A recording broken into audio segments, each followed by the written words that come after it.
Hello and welcome along to another episode of this FM19 story, The Head Coach with me, Daniel. It's season 11, episode 9, and today we try to wrap up another trophy this season as we play Tottenham in the FA Cup final. We've fallen at the final hurdle twice in this competition before, so can we make it third time lucky and finally win my favourite competition? For those of you that weren't with me in the last episode, we unfortunately did lose an opportunity to win the Champions League, falling at the semi-final hurdle to Manchester City, but we now face Tottenham in the FA Cup final, having pipped them to the league title. And although we've got a dead rubber of a game in hand against Chelsea in a week's time, where we'll just play a few of the kids, this officially is our last game at the club, the last one that matters, and it would be fantastic to go out on a win. One of the big changes, of course, after winning the Premier League is we've now got a 4.5-star reputation. Hopefully the FA Cup could help that even more, and with just 3 years left on our contract, we may well be able to get a big move in the summer. I'm keeping an eye out for jobs that may become available. There are a couple of big ones that are relatively insecure or that keep flicking between it, so hopefully we'll be able to find one as the season ends across Europe and be able to move on to one of Europe's other big leagues where we can try and win another big domestic title. But we've got to focus on the FA Cup final for now. We cannot overlook a Tottenham side that pushed us all the way in the Premier League. They've got a world-class manager in Jurgen Klopp and some world-class players including Horace Stewart, one of the main contenders for the Ballon d'Or this year. The big positive for us is that Under's out injured for them. He's caused us so many troubles. He scored the goal at St James's Park in the Carabao Cup that essentially cost us a place in the final of that one. Dele Alli, the experienced midfielder, is also out as well, but Horace Stewart and Harry Kane are fit and I'm sure they'll put up one hell of a fight today. So let's go and get into the match. We want to put all of our focus on this competition where Tottenham apparently are favourites for this final, but we come into this after a nervy win against Fulham which led to us winning the Premier League title. So I'm pretty sure these lads couldn't be on more of a high, and fingers crossed that'll show today. However, we are still missing Leonardo, who's doubtful, the same for Jamal Lewis, who got injured last week as well, and Curtis Jones is cup tied, but that's no real loss considering he wouldn't have been in the squad. We're going to take you through our selection and tell you why we've played them, and then after this FA Cup final we'll go through to the final day of the season, we'll play that match and then we'll do our end of season review. It's probably going to be the last we see of most of these lads, as we are going to be looking to move on in the summer, and we finally got a reputation that matches the world's biggest clubs, so it should enable us to get a big move. So unfortunately the two injured lads aren't anywhere near fit enough for this one, which means we do stick with a very similar lineup to last time out. In fact, I believe the starting 11's exactly the same, with Machalov in goal, Pedro and Bazan the fullbacks, Mafluthi and Yanderson in the middle, Gomez the segundo volante with Gilmour as the deep line playmaker, and then Arzani, Ranzan and Lera the three-man creative force, and Florentin Bernard up front. So let's get into the game. We're going to try and control it, and let's hope we can put on a big display in this FA Cup final to try and win my favourite competition at what will probably be the final attempt. Okay, a 4-3-3 for Tottenham today. Horace Stewart is up front. They've got Harry Kane off the left wing. How different that could have been. He was linked with us on deadline day and only rejected us due to us not meeting his wage demands. Our director of football was desperate to get him in, but unfortunately it fell through at the last minute. So let's hope he doesn't win this final against us today. They've also got Davinson Sanchez, who's still there after 11 years, and plenty of brilliant regens who I'm sure will cause us trouble today. We're playing our normal 4-2-3-1 with the asymmetric segundo volante, and we're going to tell the lads to go out and prove a point and hope they put on a worthy display in the big one. We're delighted that Under's missing out. Normally you want to see the best players on these occasions and you don't want to win it just because they've got injuries, but he really has been a bit of a bogey player for us. We've never been able to cope with him and he's cost us so many times that we're delighted he's not in this one. Mafluthi signed a new contract, that was agreed in the week, so hopefully he'll be fairly confident, but again it just means if we do move to a new club, the director of football there will find it harder to sign him. He is one of the best young centre-halves in world football, although not quite as good as Yanderson, so if we do end up at an elite super club, I wouldn't be surprised if they wanted a player like that. Is Horace Stewart as Tottenham tried to come forward for the first time? Are they going to have the first shot of the match? They are, with Harry Kane at the back post, who heads the ball over the bar from 8 yards. 5 minutes gone and it's still 0-0, but it's been a little bit of a shaky start. It's a throw on the left for Spurs, Lazaro to take it. He finds Horace Stewart and now Harry Kane. He goes back to Jensen.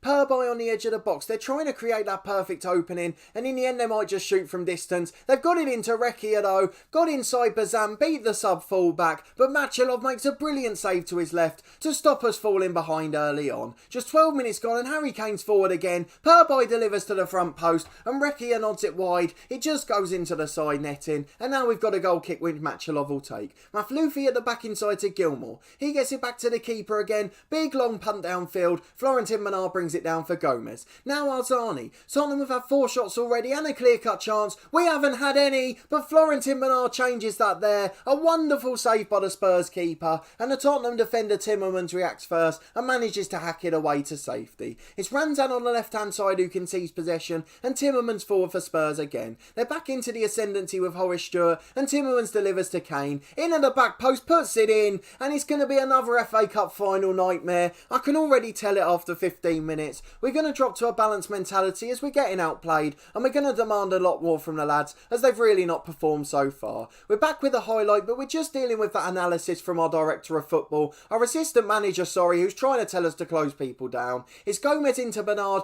Ranzan's running off him if he can find him. Goes to Billy Gilmour instead, but he puts it over the bar, and it remains 1-0 to Spurs. 10 minutes to the break, we've finally got another attack with Billy Gilmour, puts the corner in and it's awful. Lara loses the ball on the second rebound, and now Horace Stewart is running at our defence. He's got it wide to Timmermans, and Spurs have got 4 men forward here. Timmermans might not need them though. The challenge goes to Jensen, who puts it over, and this has been a woeful display. And despite the fact that we always stay on our feet, we're so composed usually. We've got the best disciplinary record in the league. We've got 4 yellow cards in this cup final, and the lads are really getting drawn all over the place. I don't quite know what's happened. It seems like the lads have fallen over at the final hurdle again. Just 1 shot on target, and Spurs have been dominant, and 35-year-old Harry Kane, who we nearly signed last summer, is now going to cost us our final trophy at the club. We're going to tell the lads to show us something else. They have been absolutely woeful, and we'll give it 15 minutes before we go all out attack and try and make some changes to make a difference in this game. Arzani's running down the right and he's challenged out for a throw-in, and the highlight ends with us still trailing 1-0. It's all been so comfortable for Tottenham, and that's the biggest concern of the game. We've fired up the lads by asking them to show some passion, and we're back coming forward now. Here's Claudio Gomez in the middle, back to Billy Gilmour. He goes to Gomez again. We're just trying to find that breakthrough, and now it's with Arzani. He's forced it backwards though, and now Gilmour's got to find the pass. Into Lara, the left winger. He's gone to Arzani. Claudio Gomez in. Brilliant goal. It goes in at the near post. The keeper's made a howler. He's got his head in his hands. He should have saved it, but the build-up play was fantastic, and now we can really go and chase this final as we've got ourselves back on level terms. We've not deserved it so far, but now we can go and change that in the last half an hour. Just over 15 minutes to go. We've not seen any more highlights. Unfortunately, Florentin Bernard's picked up an injury though, so we're going to bring Bernard Martin on up front. Valdir Ranzan's had a shocking game as well. He's going to be replaced by Mauro Oliveira, who's so often been the hero towards the end of the season. Rene Bazan's not had the best game and he's on a yellow card.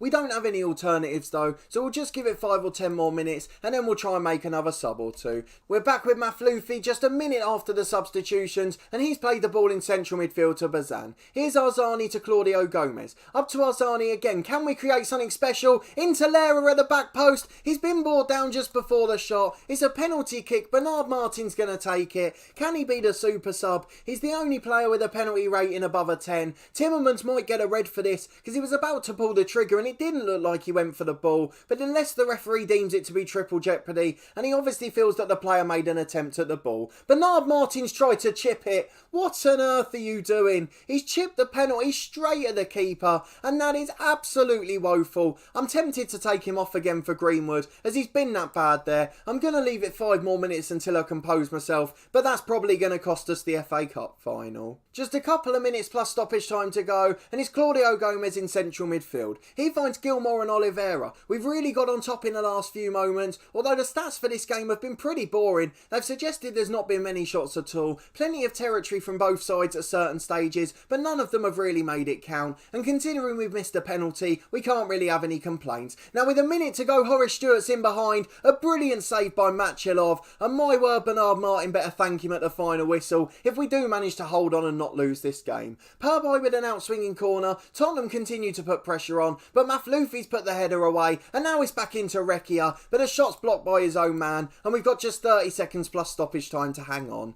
We're going to take off Lara as he's struggling for fitness. We will get another sub if we go to extra time, and then Mason Greenwood's going to come on as the inside forward, and hopefully he'll be able to do better than Bernard Martin, particularly if he gets a chance in front of goal. Let's get back into the game and see if we can nick a late winner. Is Machilov with a goal kick. We've got 6 minutes added on. We're nearly halfway through that as Arzani's got the ball on the right hand side. He tries to deliver but he's challenged twice. Surely there was a foul there at some point, but Robert goes long towards Horace Stewart. He's brought it down and beaten both men, just puts it over the bar. Machilov did enough to close the angle, but that very much could have been curtains for us. 6 minutes are up now. We're going to go to extra time and it's going to be a very tough task now as Bernard Martin's completely out of confidence and we've got our best striker off the pitch injured. Let's go and talk to the lads, tell them to prove a point. We're going to leave it on a balanced mentality for now, but in the last 15 we will chase the game as we certainly aren't going to win this on penalties. It's Perby back to Juan. We've already lost to Spurs on penalties this season. You saw it in the Carabao Cup semi-final on Canberra and it doesn't matter at the moment as Caballero from the kickoff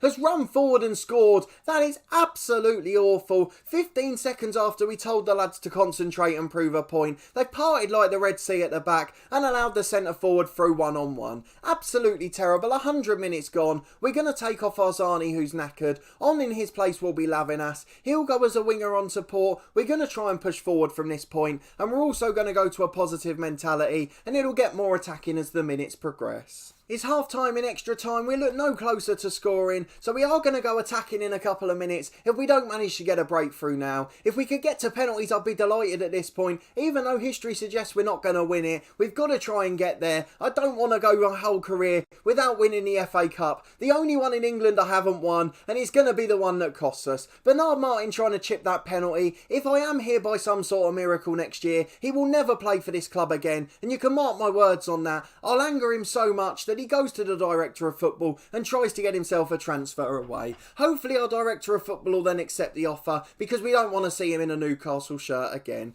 It's Machilov claiming the corner. There's just 8 minutes to go now, so we're going very attacking and we're going to demand more, hoping the lads will just have some sort of reaction left in the tank. It's a throw at right back for Spurs, just a couple of minutes to go, but they've given it away to Oliveira and now Lavinas can charge into the box. I'm not quite sure why Oliveira passed there, but we've got 1 minute of added time and now we've got an in-swinging corner too. It's away as far as Oliveira who puts it back in. Recchia gets it away. It's into Greenwood though. It's bobbled around all over the place, but it's cleared away and now Spurs have got a throw. Recchia to Perby and now Timmerman's in behind. There's no one in the box for Spurs, but Yanderson can only head it to Lewis Cook. He finds Perby and out to Lazaro, and I think that's just about it now. We're not going to get forward and score in 40 seconds, and Bernard Martin has cost us the cup final after an injury to Florentin Bernard. I couldn't be more angry at him. I don't mind anyone missing the penalty and it losing us the final, but to try and chip it down the middle is absolute insanity at this stage. Machilov can't even clear the ball now. He's gone out for a goal kick, and after the euphoria of winning the Premier League last week, it's disappointment for the third time in the FA Cup final,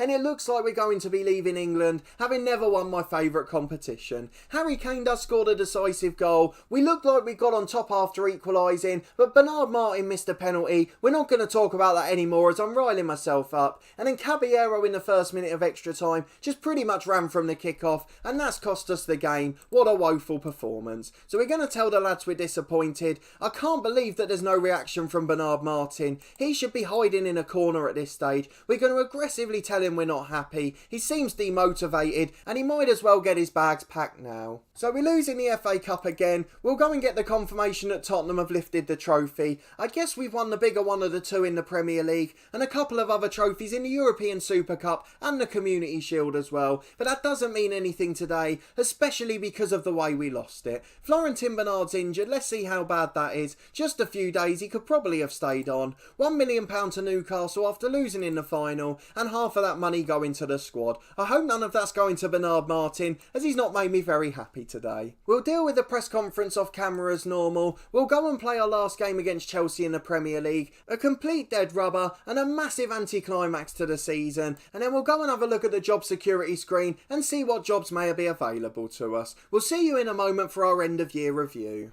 Okay, we've played through our last game of the season. You can see we had a bit of a hangover from that FA Cup final. Another defeat, this time 3-0 to Chelsea. We had to shore things up after half an hour because it was looking like getting embarrassing. But nevertheless, we've managed to get to the end of the season and we're still Premier League champions. No one can take that away from us. Let's quickly look at what the media have said about the game. Chelsea profited from how wasteful we were. We actually had as many shots in the end as we dominated the second half. We get £47 million for finishing first, and the squad have been paid 7 million of that. So we have got a massive reputation after this season, and we should be able to get another job. You can see we've now got an extra Continental B licence as well, which is higher than last summer too. So plenty of positives from this season, and let's go and look at the lads that have made that possible. Of course we're tinged with disappointment after that FA Cup final, but I don't want to be too hard on most of them, who have really fought hard to do well for us this year and delivered the ultimate trophy domestically. So if we put the lads in appearance order,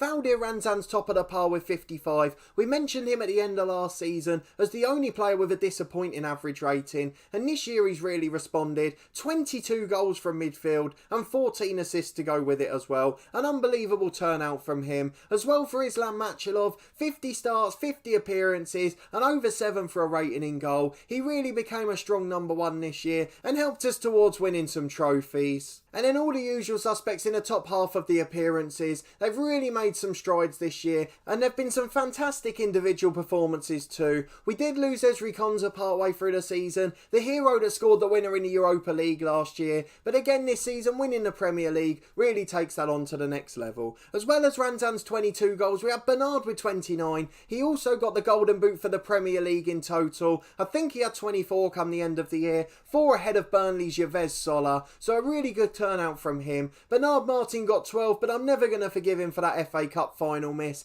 And then Gianfranco Lera did brilliantly. His first season at the club, we nearly had Harry Kane instead, but we got 13 goals from Lera and 7 assists as well. The only other player in double figures was Douglas Luiz, who again did fantastically despite having a lesser role this year, as Claudio Gomez Deloney from United really did a good job in consistency. In terms of assists, again Ranzan tops the chart. Daniel Arzani not far behind, continues to perform way above his attributes. Billy Gilmore on 9, Leonardo and Lavinos on 8, and Rene Bazan as well. He did brilliantly when he was called upon. And then finally average rating, no real standout poor performers this year, perhaps just Curtis Jones, who came in January and didn't do too well off the bench. Everyone else is 6.9 or above, and there's some brilliant youngsters coming through at Newcastle who could be part of the first team in years to come. So plenty of positives from this season. Douglas Luiz and Declan Rice were right at the top of the performers list, and we've got to mention Yanderson, the one truly world-class player we have, a 4.5-star centre-half, a Brazil international, and what a wonderful player he's going to be. I hope he gets signed for whichever club we're at next. So that's the end of the Newcastle season, and I hope the end of the Newcastle tale. But let's go and have a look at the job security screen. I don't know if many of the other leagues have finished yet, as it's not a year with the European Championships or the World Cup, so I think most of the leagues will finish in another week or two.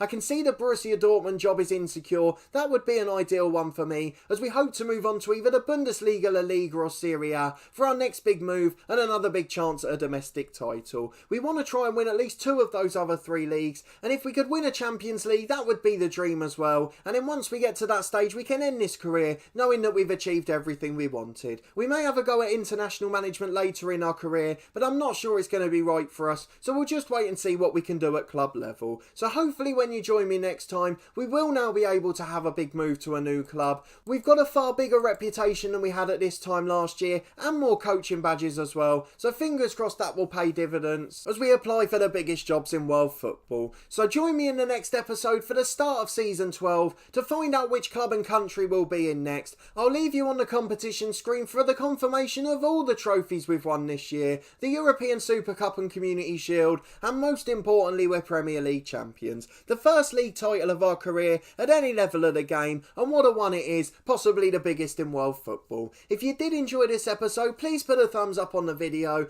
Let me know down in the comments what you thought of our season overall and who your favourite performers were. There may have been someone who just did something special in one game and you remember that more than anything else. Also let me know, do you think we'll finally be able to get our move this summer? Surely now we've got a 4.5-star reputation which matches clubs like Dortmund. We must be able to get that big move and really start to push on at the European super clubs. Subscribe to the channel for daily FM19 content from my 2 long-term stories, this one The Head Coach, and then our One Club series Part of the Furniture with Torquay United, where we try to take them to the top of English and European football. There's also weekly content from my Snooker 19 career every Friday at 4:30, and we've also got 3 episodes a week from Cricket 19. At the moment we're going through an Ashes test. That series started on Saturday last weekend, and moving forward there'll be episodes from that game every Tuesday, Thursday and Saturday at the earlier time of midday. But a massive thanks for watching and your continued support with the series as always. I really do appreciate it,